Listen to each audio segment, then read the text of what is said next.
So, in a more in a depressing and somewhat sad, I told you so. In my opinion, this is our like conflict between couples episode. Yeah, it is not on purpose. And also the women are crazy episode. Not Brett, on purpose. are you okay? Because I'm feeling anti-feminist energy coming from you. I was telling this to Mary No, before we were the reflecting show. on it. We were like, "Is this too much?" I was like, but it's Another what's going one. on right now. It's the theme of pop culture right it's now. the pendulum swinging back the other way, They folks. react to us now. And I will say, like, it is kind of interesting to have a third foil to these different couple dynamics. I do think it's worth examining the way people treat each other, and if nothing else, celebrities give us something that we're all we have the same amount of exposure to, so we all can kind of go from the same level. So this is for the history of before we get started. Amanda Bynes recently, about a month ago, was pulled. She was her conservatorship ended, so she is free and clear to be on her own now. Now, originally we talked about how she went to live in a group home, as is not uncommon in those situations. But now she's back at her own place. And one thing that was true was that she was dating. She has a fiance named Paul Michael, who she met in AA, which is usually considered a very big no-no. You do not want to meet someone Who's also going through recovery. especially if you're getting into it at the same time. I mean, you shouldn't be doing it really, in my opinion. You may bring out the best of each other, and it's tempting to do that because the person that you're with understands what you're going through in a way that very few people can. Yeah. But when it goes bad fast, and you oftentimes bring out the worst in each other, which is something that when you're in those early stages of recovery can be absolutely detrimental to the process. So it says Amanda Bynes accuses fiance Paul Michael of using crack cocaine. It says, I'm afraid. Now, I'm going to try to not laugh at parts of this. Because it gets ridiculous, folks.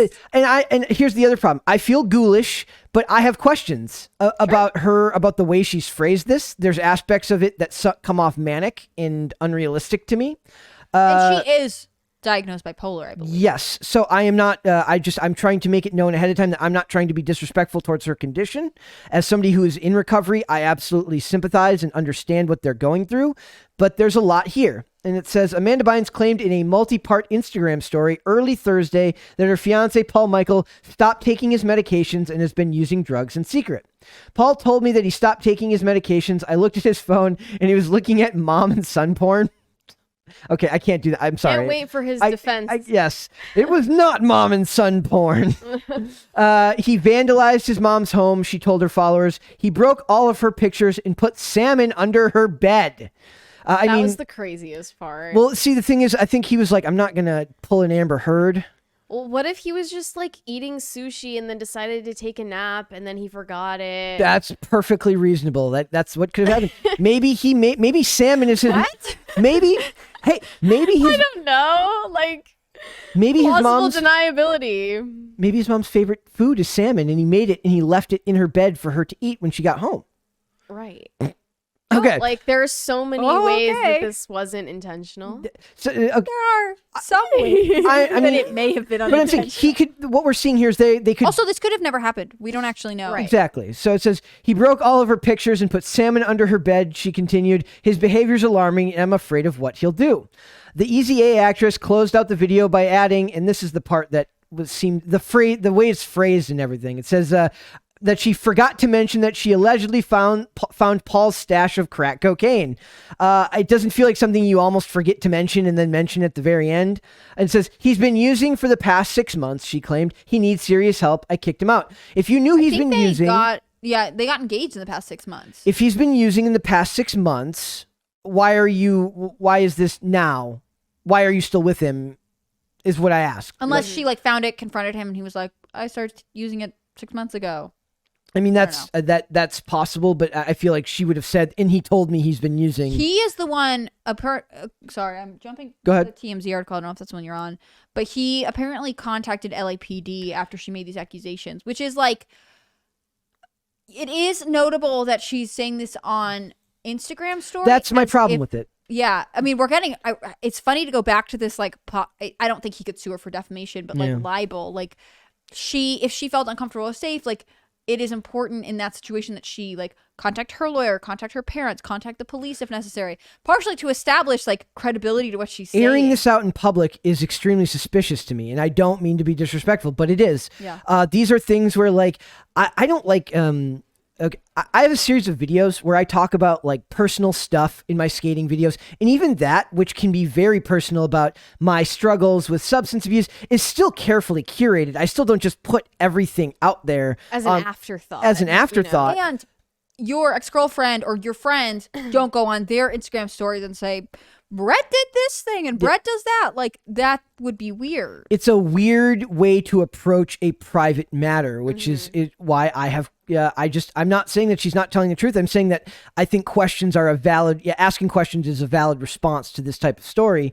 But mostly, after all, like, if you grew up famous, do you really have a concept of having a private life or anything She's to been yourself? fairly private for the last couple of years, I would argue. That's what's interesting is she seemed to have been doing very, very well. So it goes back to the fact that they met in AA. And her conservatorship just ended. Like, maybe some of the safeguards that went up that kept their relationship more stable are now gone from her I life. had high hopes that, because she has a supportive family, because she was, in this long-term relationship that seemed to be good. We thought this was going to happen to Brittany. She was getting her tattoo on her face removed. Like, that seems like she's on a good track, and apparently not. So it says that police arrived at the home after so he called the cops. I mean, I guess he did the right thing, right? That's what you should do in this situation. It's hard to tell. I mean, on the other hand, like, he now has a record that's not just from his personal social media account. Yeah. Like if this went to court, let's say, police officers, and maybe he's erratic and everything's wrong. The police are going to be like, things were crazy there. But like, they can then be like, we were called to this house because of this reason. Like, he's taking sort of appropriate within the system steps. In the update, it also says that, by the way, it was MILF porn, not mom. Yeah. So I'll have you know. I'll have you know. He's like, don't besmirch never watch. Don't besmirch my character. But it says she also made him. Okay, good save. She also says that she made him take a drug test from CVS and he tested clean. Yeah. So that is the update there. So she went on Instagram early Thursday and said, that Paul told me that he stopped taking his medication. She goes down here about it, and she ended up saying allegedly she found Paul's stash of crack cocaine. He's been using the past 6 months. She claimed he needs serious help. I kicked him out of the house. That feels like something where you found it right then, and this all happens instantly. Not something where you found it 6 months ago, and then you have a manic episode where you explain that you kicked him out. It's not clear where in the succession of events she found the crack cocaine. I will say there's a line in this article that says that like he called them and told the dispatcher that they were engaged in a verbal dispute. There's a documentary called Red Pill that talks a lot about the Cassie J. Yeah, it's great. But there's a man, I'll never forget watching it, and this man talks about like being in a relationship with an erratic woman who was technically committing domestic abuse, and one of the things he would do was like they would have an argument, and he would, if they had started to have a fight, he would try to go stand outside, like in view of his neighbors' homes, because if she's in there screaming and yelling, unable to control her rage, whatever's going on, he needed his neighbors to see that he was not in there beating her. Yeah. Because that's how we view domestic violence, for good reason. Men can be very aggressive. And in some ways, like this guy, her fiance, being like, we were getting into an argument that was getting out of hand. I called the police. I mean, there's a chance he's covering himself and he's actually a bad guy and all that kind of stuff. But like, on the other hand, it also seems like he is acting logically and taking That's steps. what I'm saying. Like he hears the yelling and he's like, oh, I know where the hell this could go. And he just did what he had to do.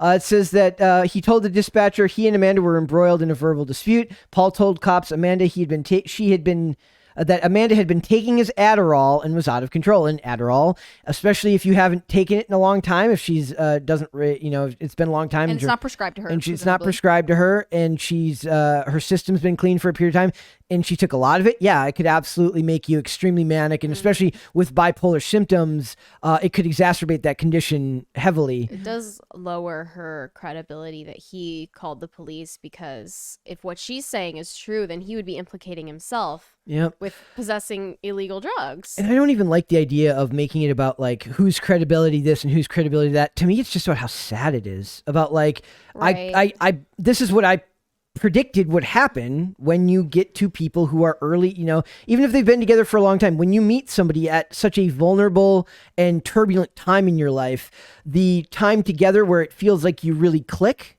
is amazing and feels like you're healing together.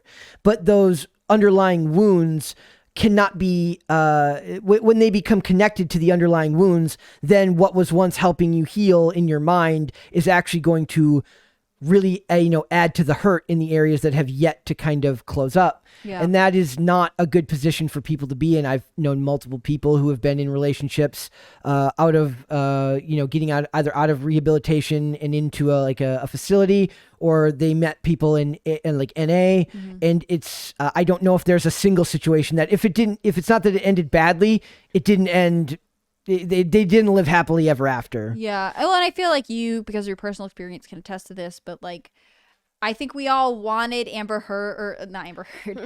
Bynes to have a really strong recovery. Like, it seemed like everything was working in her favor, but I also think Brett can probably speak to this, like, recovery even after you get out of sort of your obligations in terms of rehab or whatever it is, it's not always linear. And so in some ways, like, this is really sad. She's in the hardest time right now. Yeah. Hopefully it's a step back, but it's not it's not off a cliff, so to speak. She's in a very crucial time right now because she is out of the enforced period of it, and now she is dealing with this on her own, meaning that she doesn't have the structure, the outside structure that was likely giving her great help. Right. And like she was living in like a women's facility, and like, I have these people lived together before. Like, there might be a lot of new freedoms that come with potential risk for someone who's in her position that is, pretty precarious, although we hope the best for her.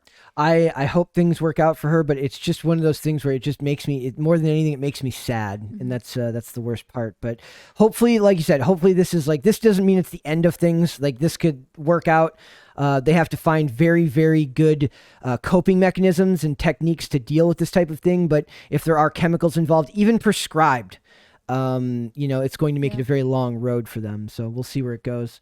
I don't know if I am more shocked. I kind of thought Britney Spears would end up going through this first. And we don't know what Britney Spears is going through because we may never know. She is like, there are parts of her behavior online that seem, from the complete super far away outside perspective that I have, seem a little weird, odd, off, I think is the best neutral way to put it. Like, we don't know, they don't seem, completely what we might predict. Yeah. And I think similarly with Amanda Bynes, like, you just don't know what's happening, but we hate to see it escalate to something like this. Yep.